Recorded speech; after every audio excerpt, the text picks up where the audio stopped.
Hey guys, how's it going? Today I'm going to show you how to collaborate on video projects using Runway ML.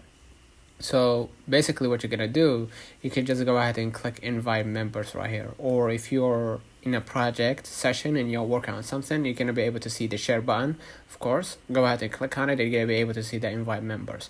So it's easier for me right here to find it, right? Enter the emails or comma or space separated name right here. So security can share assets, prompts, and credits with other people who use Runway ML.